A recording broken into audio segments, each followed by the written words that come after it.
John, thanks for joining us. We're at the Keltec booth, talking a little bit about BFG. We're talking a little bit about BigCommerce, maybe. We're talking a lot about Patchworks, talking a lot about ERPs and the nonsense that exists within trying to just make shit work when you have a big company. And I know me and you started our journey at BigCommerce, and that journey has taken us to all sorts of amazing places. How did you get where you're sitting right now today?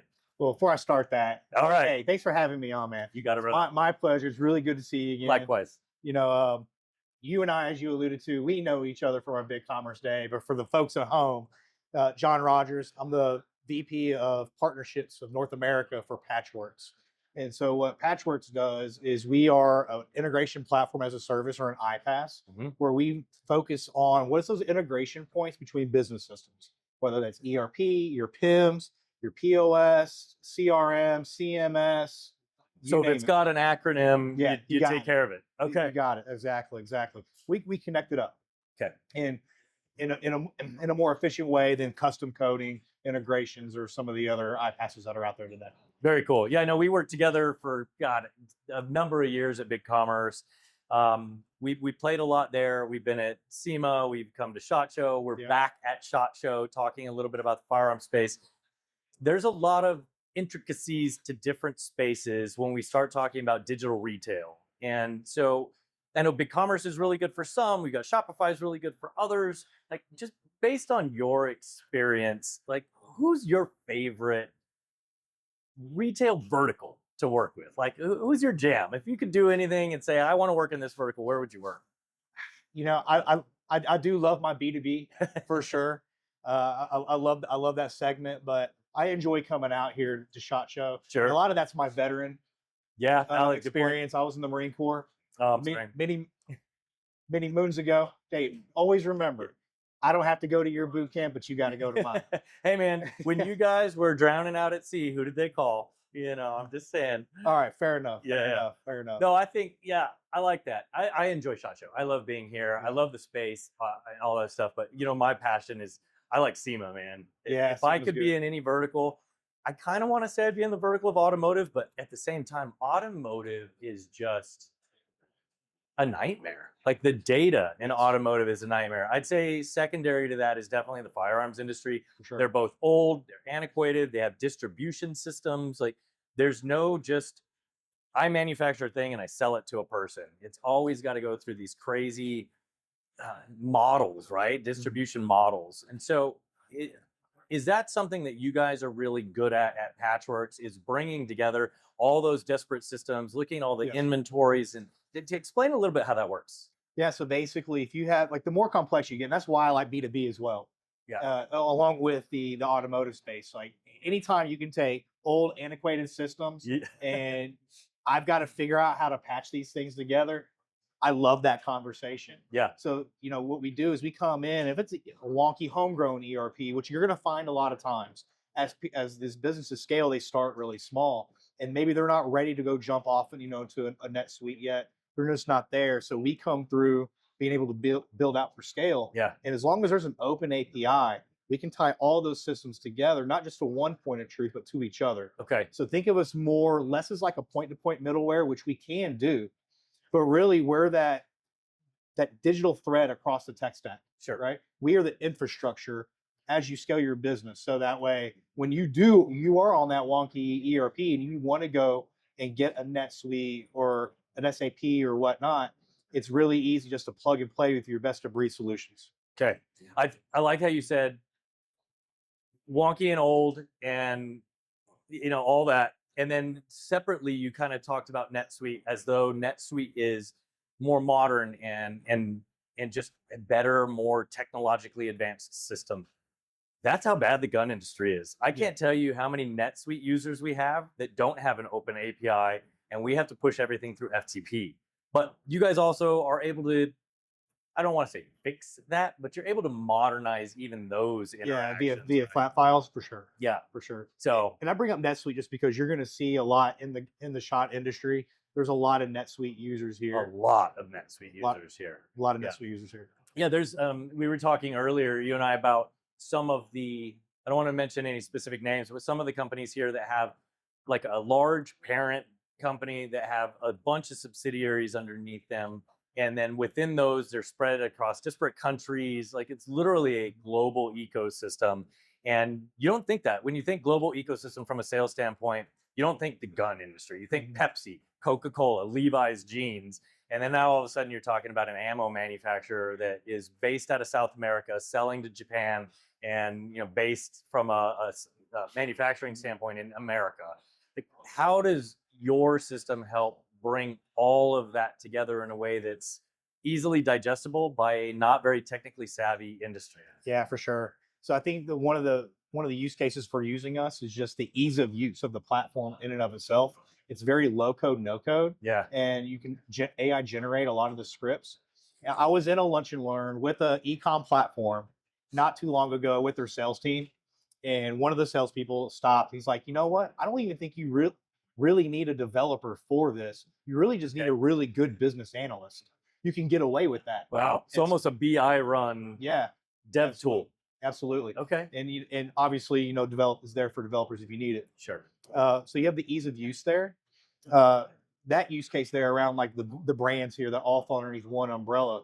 We actually have like a big apparel brand right now where what they do is they acquire brands. They've got like 30, 35, 40 of them right now. They acquire the brands, they spin them up on a Shopify site. And when they do, they actually implement them on Patchworks and across their entire business system. Okay. 7 of them, NetSuite, HubSpot, 5 others. And they can get them live and operational in under 4 hours on those business systems. So you're almost, and I'm just, as you're talking, I'm just thinking outside the box here and trying to really truly grasp the capabilities of your system. There are, well, even if I take a bigger step back, the tech space, right? You and I had this conversation a couple of weeks ago. The tech space is almost like one big business that has a bunch of line items underneath it, right? Yeah. You've got your e-commerce stuff, and you've got your payment solutions, you've got your ERP stuff, connectors, you've got just the payment solutions, and the people that work across all those different systems, we know them all. Yeah. Right. We've been working with these people forever. I had breakfast this morning with Smart Solutions, and you're gonna go, Lisa, right? Lisa, like Sharon. Well, yeah, naturally. Yeah. So we were talking about a number of things, but it was interesting that they said we were talking specifically about a connector for Keltec and how I wanted to introduce them to Keltec as well. And I didn't even have to say Patchworks. I didn't even have to say, hey, I'm going to be working with Patchworks. I said, yeah, I'm working with John on the integration. And they just knew. Like, yeah, it's crazy that you're able to call a technology by a person that you've worked with there, and everybody knew. And I was like, yeah, I'm going to have John do the connection, and I think Jason Hendricks is going to do this other thing. And they're like, oh, so you're working with Jamerson and Patchworks. And I was like, oh yeah. I think it just speaks to, one, you get so tight knit across, and you work with all these other tech companies. You hit the circuits together. You're going through co-sell measures together. I was even telling you, I've worked, and you're among these. Like, I've worked with a lot of my friends where they've been at 2-3 different companies. Yeah. And why do I keep working with them? It's because, one, the relationship. 2, the common denominator is we've won before. So if there's a way for me to work with you and your tech, I'm going to work with you and your tech because I know I can go win with you. Exactly. And it's really create like this push-pull world, pushing people up and pulling you with them. I like that. Yeah. I like the way it does become tides, rising all ships. It really is. So, I as I mentioned that, I just want to kind of back up and give that little bit of a story to everybody so they understand where I'm going with this.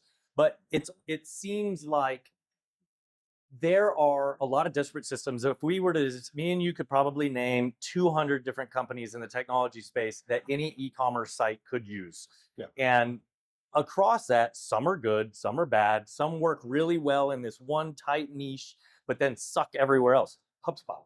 That's a good example, right? They're really good at some things, they're really shit at other things. And so it feels to me, as I hear you talk about Patchworks, as almost, you called it the thread. Yeah. Right? Is I'm able to thread that through this network of hundreds of different businesses to say, you do this best, you do this best, you do that best, and really couple all of the technologies together that I need to be the perfect system for me, regardless of the fact that it's coming from a bunch of different systems. Yeah, absolutely. So I take that back to best of breed. So, the systems that you're on today aren't going to be the systems that you're going to need as you grow, as you scale. They were great here, not so great here. Yeah. And what ends up happening is you end up building out the integrations all bespoke, all custom, or if you another connector. And so now, one, it's a lot of coin to make that happen, a lot of maintenance to make that A happen. lot of time. And then from there, like what happens when you are scaling? You want to be able to build from a foundational architectural standpoint to where it doesn't cost you're not reduplicating efforts as you're growing and scaling. You can literally, it's, hey, this POS is not really good for me today. I'm going to plug and play, open API, just map that to the system. Yeah, that's it. And so it really creates like this, again, this digital thread. But think of us, more as like that central nervous system. Sure. For that tech stack, and as you need better tools, you just plug and play those tools back in. I love it. I think you mentioned scalability and growth and all that. And I think we're seeing that with Keltec, right? Yeah. We're here at Keltec's booth, and we're working with Keltec. We've got our developers putting together basically the test site for getting BFG coupled to Keltec via Patchworks. And it's one of those that you talk about a scaling company. Now, obviously, Keltec's a very large company. They've been around forever. We're not talking about scaling necessarily from revenue ramp, but we're talking about scaling from the perspective of technology utilization, right? In this industry, we look out, we see Winchester, we see Lipsy's, we see, HK's over there. Like there's just everybody you can think of is sitting in this room with us right now. And they are all antiquated technology, like we were talking about earlier. Everything's still old school. And I think Keltec, just like they push the boundaries with the guns that they make, they're pushing the boundaries within this vertical to go direct to consumer, which they're just unleashed. So if you guys aren't aware, Keltec has gone direct to consumer. Go to the Keltec website directly and just check it out. It's not the entirety of their catalog, but a lot of their catalog is available.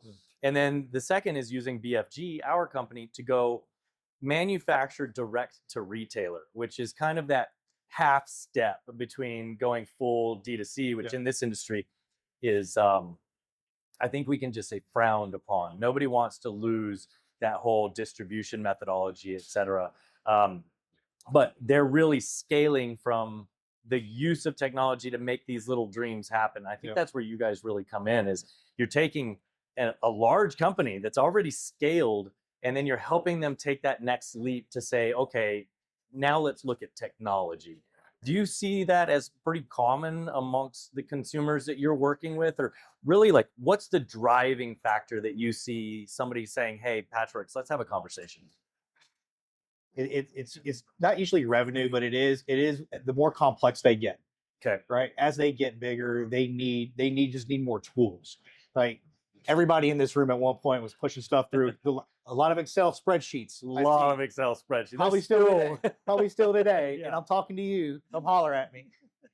But you're still seeing that today. And so why did they go and they scale up? Because that's just not doable anymore internally. You're wasting too much dollars. It's too much dev time, less time focused on going to market, making money.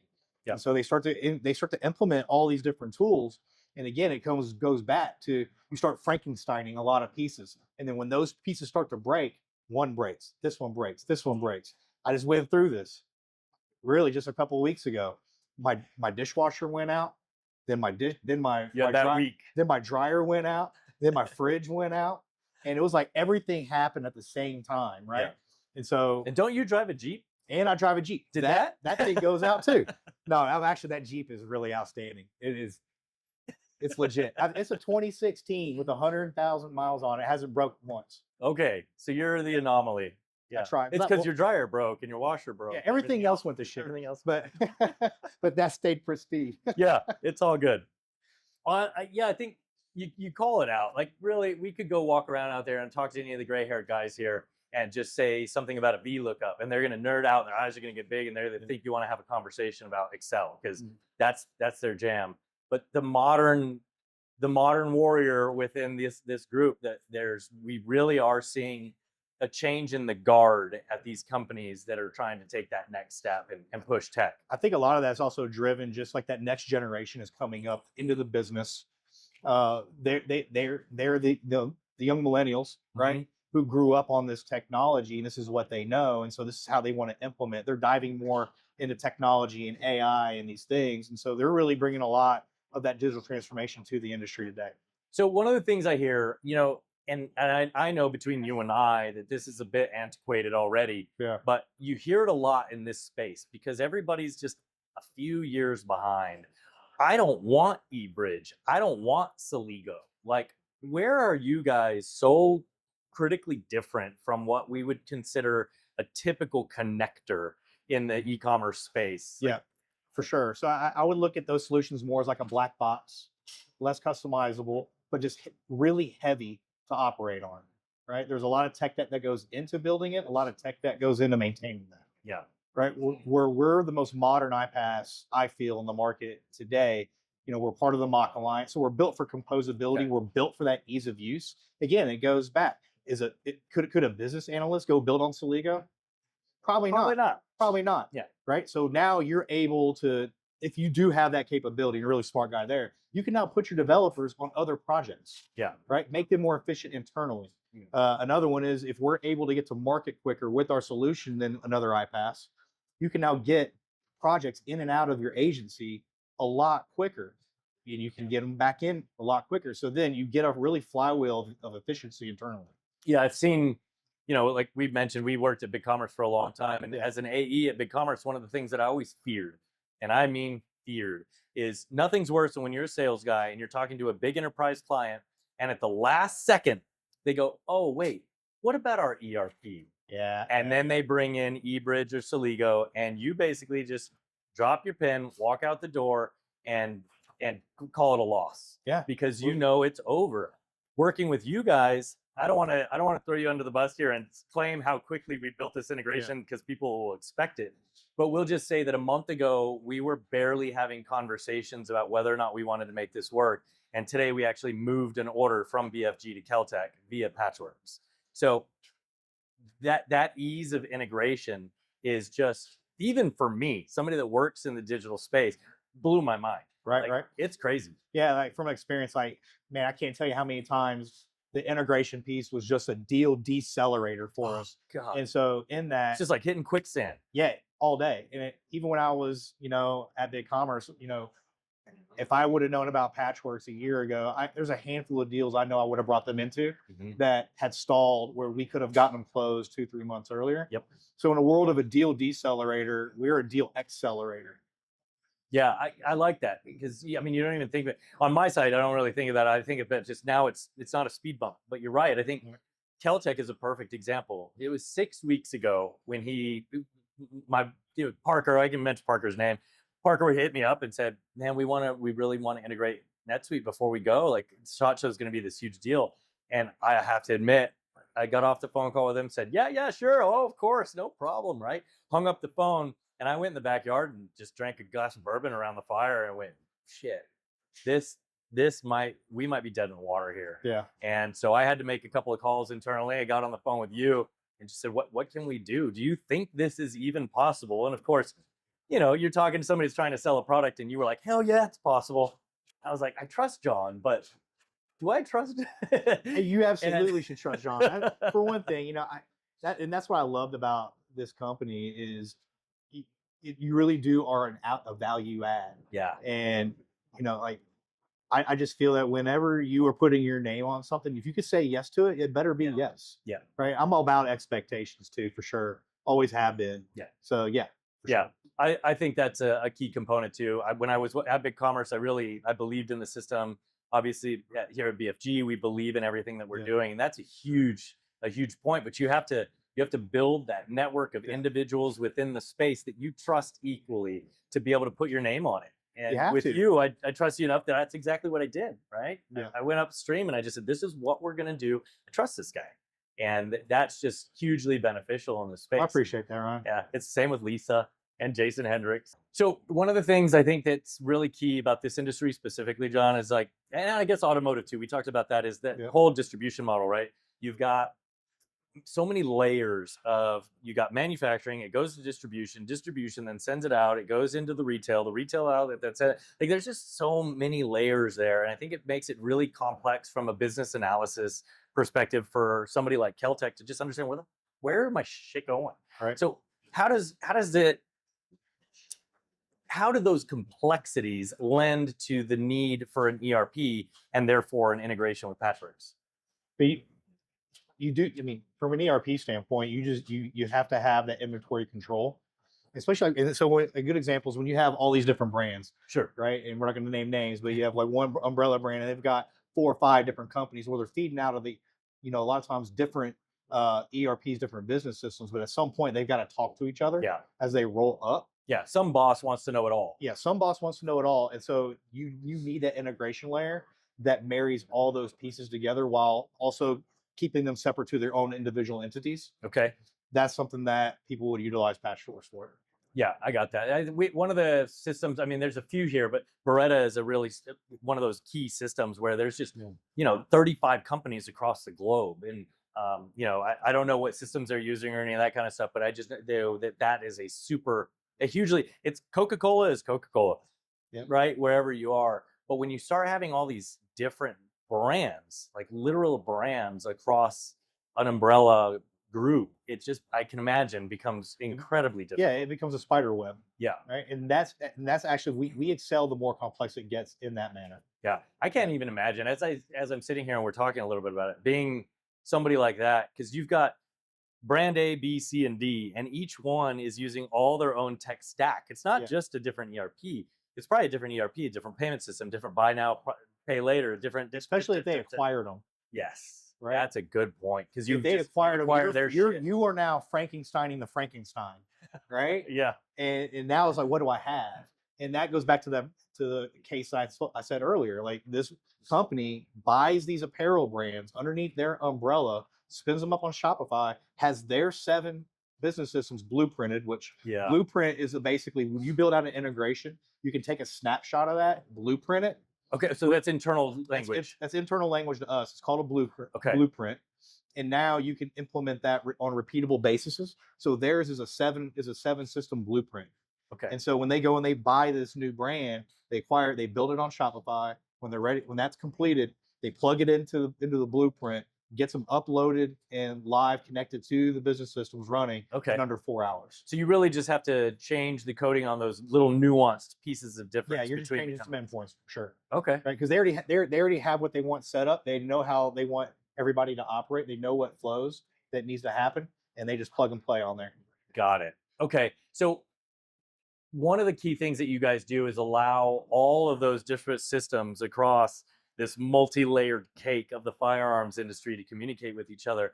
I think together we're really, I mean, to be honest, we're pretty much changing this vertical, this industry, because we're eliminating an entire layer. Actually, we're eliminating 2 if you really think about it, because we're going from manufacturer to distribution to retailer to the consumer. Yeah. And now, because we're simply a piece of technology that's connecting the manufacturer to the retailer, like we're simplifying things significantly. And now we're able to backfeed all that business intelligence data. So together, we're somebody like Keltec, we're just changing the game for them. Like, my hope is that if Parker has to open another Excel sheet in the next year, like I shouldn't be able to keep my job. Like, that guy should be done with Excel. Me and you, our goal is to make Excel obsolete, which I would be perfectly happy with. But so if you think like right now, people are using or the businesses are using ERPs. They know when orders are pushed and they know where they're going. Yeah. They don't know who's buying it, why they're buying it, when they're buying it.